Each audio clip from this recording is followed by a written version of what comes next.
সংবিধানের মূলনীতিগুলো যারা মনে রাখতে পারেন না, এই ভিডিওটি তাদের জন্য। একটু বোঝার চেষ্টা করুন, তাহলে আর জীবনেও কখনো ভুলবেন না। মূলনীতি হচ্ছে 4টি।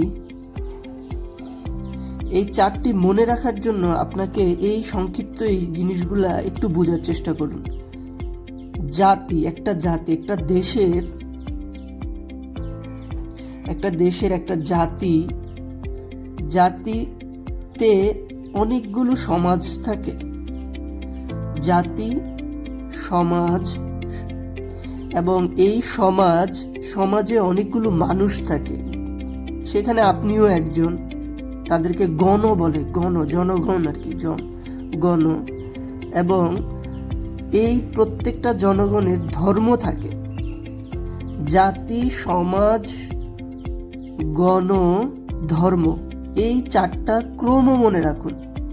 জাতিতে জাতীয়তাবাদ,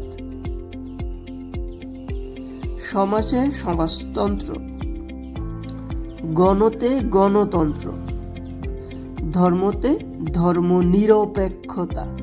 এই 4টি মূলনীতি।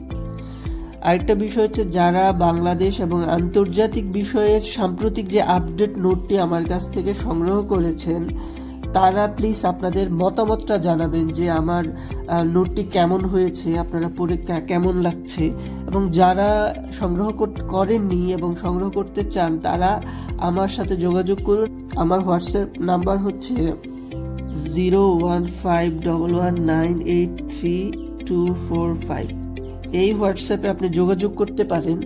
এই বাংলাদেশ এবং আন্তর্জাতিক নোটটি প্রায় 50টি টপিকের উপরে তৈরি করেছি আমি, এবং খুব গুরুত্বপূর্ণ টপিকগুলো এবং সেই টপিকগুলোর গুরুত্বপূর্ণ তথ্যগুলো নিয়ে এই নোটটি। আপনারা সবাই উপকৃত হবেন। যে কোনো পরীক্ষায় এই টপিকগুলো থেকে প্রশ্ন থাকে। যদি মনোযোগ দিয়ে আপনারা নোটটি কমপ্লিট করতে পারেন, ভীষণভাবে উপকৃত হবেন।